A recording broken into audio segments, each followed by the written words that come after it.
So, you have a movie for me? Yes, sir, I do. So the movie's gonna start with a bunch of people dropping into a rooftop pool in Miami. Oh, that's fun. From the sky out of a portal. Oh my god, what?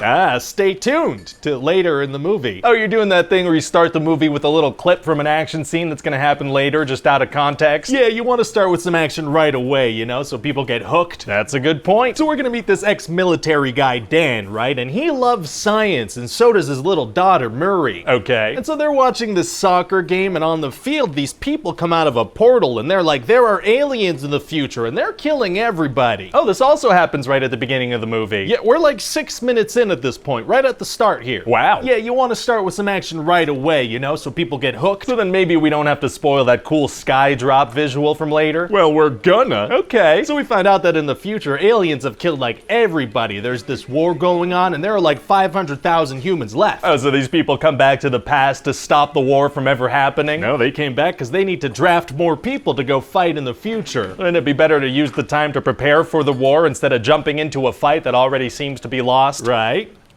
Well, then maybe it's a different timeline or something. So one of the people from the current timeline want to prepare themselves for their eventual future instead of jumping over to this timeline's fight where it already seems to be lost? Listen, sir, you can't be asking questions like that or there's not going to be a movie, so I'm going to need you to get all the way off my back. It's just that any way you look at it, it seems like a weird strategy, but let me get off of that thing. I'd like the movie to happen for sure. Me too. So do they draft like military people? Yeah, some, but also just like normal people, you know? So these aliens killed almost everybody in the future, and the plan is to send some more people and kind of see what happens? That's what we're going with, sir. So the world bands together for this mandatory draft that somehow only seems to involve Americans. Well, we are the ones making the movie, so it's only fair. It's only fair. So this guy Dan ends up getting drafted, right? Right, okay, pretty rigorous training, I imagine. Barely any. This one lady's gonna get sent to the future, and she's like still in her office clothes from work. But they show them the monsters and tell them what to expect and whatnot? Not really, no, because they say if they show people the monsters, then people aren't going to want to go fight in the war. They're too scary. But the draft is mandatory. It is, yeah. Nobody has a choice in the matter. Okay. And also they're only sending people from the present that are already dead in the future, so it doesn't create like a paradox. Didn't you say that almost everybody's dead in the future? Yeah, so I don't know why I'm mentioning that. Huh. So anyway, Dan and a bunch of people head into the future, but because of a coordinate malfunction, they drop into the middle of the sky instead of close to the ground. Oh, so that's why they fall from hundreds of feet into a swimming pool. Wouldn't that also be deadly, though? You'd think so, because of how things work, but no, anyone who falls into the pool is perfectly fine. Oh, well, great. So Dan and the other survivors find out they need to go to a research lab in another building. How come? Well, there's some science stuff in there that's a part of their last hope of creating a toxin that'll kill the aliens and save the world. Gotcha. But this military lady tells them they don't have a lot of time because Miami's overrun with aliens, so it's about to be bombed in a couple minutes. If the research lab is critical to their last chance at saving the planet, shouldn't that be the priority instead of bombing the city? You'd think so, but no, instead they're going to prioritize bombing a city that already doesn't have humans in it, so there's no immediate threat. Oh, okay. So they're going to encounter some of these aliens, and they're very scary. They call them white spikes. Oh, they're being attacked by hard seltzers? That's White Claw. Oh, whoops. Whoopsie. So then what happens? Oh, well, Dan gets like 10 people killed while trying to save one guy and then shows no remorse for it. Oh, interesting. So then we're going to use the massive explosion as a transition, and Dan's going to wake up in the Dominican Republic. Oh, passing out and waking up in the Dominican Republic is tight. It sure is, sir. So then he meets up with the military lady, who, as it turns out, is his daughter, but older. Oh. Yeah, so she explains that there are like female queen aliens that are much stronger, and the males will do anything to protect them. So what are they gonna do? Well, they go to work at this other research facility on the ocean because they have a toxin that kills male aliens, but not females, so they have to work on that. Oh, they should still use that in the meanwhile, probably. Yeah, but they're not gonna. Oh, okay. So then using this alien queen that they captured, Dan and his daughter start trying to develop a female toxin using science and family. Nice. And then they finally finish the toxin, but then all these male aliens show up because they want their queen back. Oh, so they killed the queen? Well, no, because they're like, we only have one vial of toxin. We can't waste it on her, you know? But if they explode her, she would die, right? And that would stop the male aliens from charging towards them? Yeah, but they're gonna try to run away instead of taking care of the thing that's causing the situation they're currently in. Oh, okay. Interesting strategy. So then as they're running running away, Muri's gonna get hit by an alien spike. Oh no. And then she's gonna reveal that she brought Dan to the future so he can bring the vial back to the past, and he's the only one who can do it. Wouldn't he kind of be the worst person for the job since the plan involves abandoning his daughter? Like, wouldn't someone without emotional attachment be a better choice? Yeah, maybe. But I guess she must really trust him, huh? Actually, no, because in the past he ends up abandoning her, so she doesn't really trust this guy. Okay. And then she's gonna be falling off this platform towards a bunch of aliens while also bleeding out, so he's gonna dive after her. But he's got the vial, he's the last hope for humanity. He is, but you know, that's his daughter. But what's the plan with the dive? Like, even if he catches up to her, they're still falling towards aliens and she's still bleeding out. I don't know, but it's gonna look cool when he gets zapped back to the past. Oh, okay, gotcha. So then back in the past, the time travel link is closed and they have this toxin, but they don't really know what to do with it. What do you mean? Can't they just bring it to where the aliens first land? Well, that's the thing. They never actually found a spaceship. All they know is that the aliens showed up in Russia one day. Oh, so what do? Well, Dan's wife is like, what if they didn't land at that time? What if they were already here? And Dan's like, oh yeah, I think you cracked it. Literally the whole planet was on the case and not one of the billions of people thought of that before? That's what we're going with. The protagonist's wife thought of it. Wow, what are the odds? So then Dan gets this alien claw from one of the guys he was on the mission with, and they use science and friendship to find out where exactly in Russia it originated from. Had the future people not brought back any alien parts to examine before? How did they not know this earlier? I don't know, but they find out the spaceship is frozen in Russia. Oh, fair enough. So Dan goes to this military guy and he's like, listen, I have a toxin and I know where the aliens originate from. We need to go there now. Okay. And the military guy's like, no. So Dan's like, okay, we're gonna do it ourselves. Feels like there might be some other people they could talk to before doing that. Nope. And then Dan goes to see his estranged father who has a plane and he gets them all to Russia. Very cool. And then they find the alien spaceship buried in some ice. Oh, so now that they have the proof, they can go get the military and the government involved. Yeah, but they're not gonna. What? Well, they're like, governments are just gonna talk about it for a long time, and the United Nations is stupid. What do you... And Dan's like, yeah, I don't have that kind of time. We need to deal with this ourselves now. He does, though. He has decades, it sounds like. Yeah. And if they fail, they'll die with the knowledge of where the spaceship is and humanity is doomed, or they'll unleash the aliens early and humanity is doomed. Oh, yeah, okay, you're right. So then they take pictures and they bring those back and governments start talking about it. There's a lot of talking, a lot of paperwork and policy making. It takes a while.